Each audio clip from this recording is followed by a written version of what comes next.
Banks are under pressure from every angle, it seems. Regulators are taking pot shots virtually every week. We're seeing profits and growth hampered by the economic outlook of so many countries around the world. And finally, non-banks, technology companies, insurance companies, asset managers are sniping at the business that banks have traditionally done.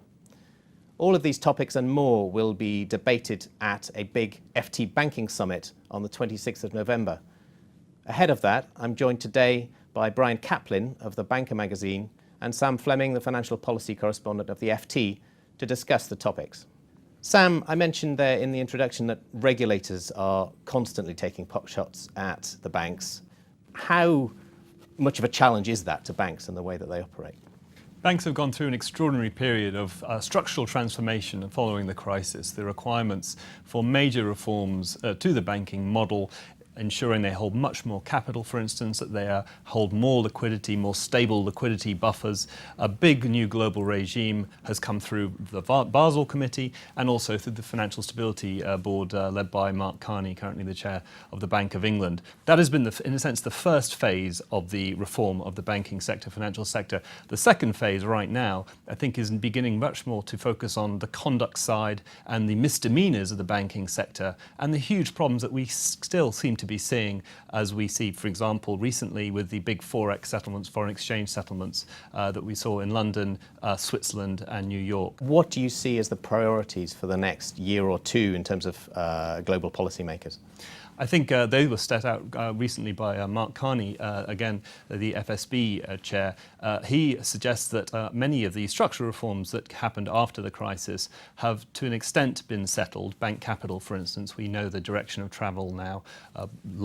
Bail-in, the idea that creditors should share the pain when a bank gets into trouble. I think the agenda now shifts much more to shadow banking, the non-banking sector, and the risks in that area of the financial services industry. So much activity is being shifted out of banks into non-banks. The regulators really haven't got to grips with how this is affecting the stability and systemic risks in the financial sector.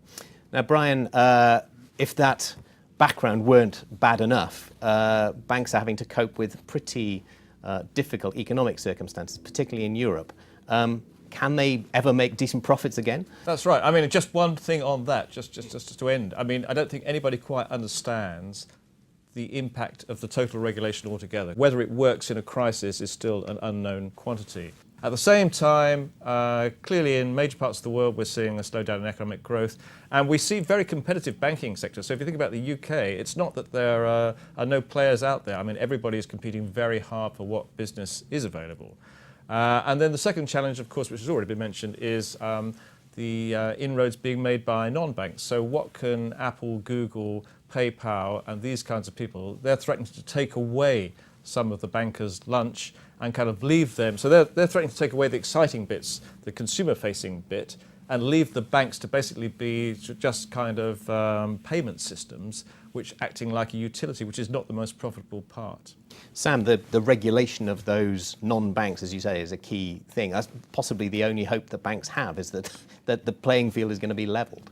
Potentially, yes, but I wouldn't. They shouldn't get their hopes too high. I think we're really in the infancy of shadow banking regulation. Traditionally, market finance has been overseen by securities regulators, but that has focused much more on investor protection and conduct matters.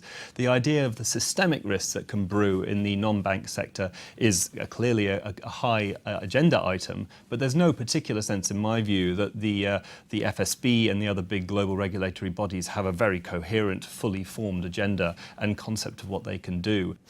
Now, one thing that shadow banking means is that we're getting fragmented financial services.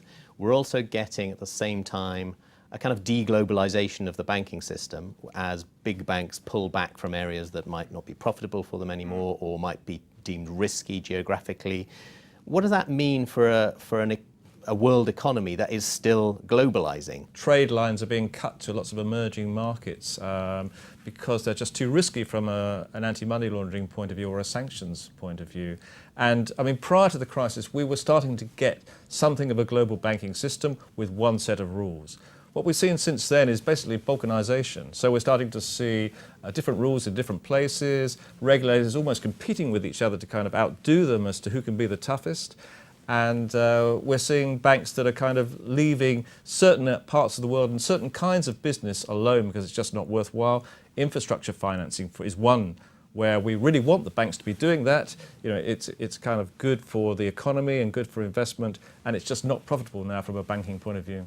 I think it's the point you make on the fine side, I think, is really significant. There is a real problem with coordination when it comes to fines levied by different regulators.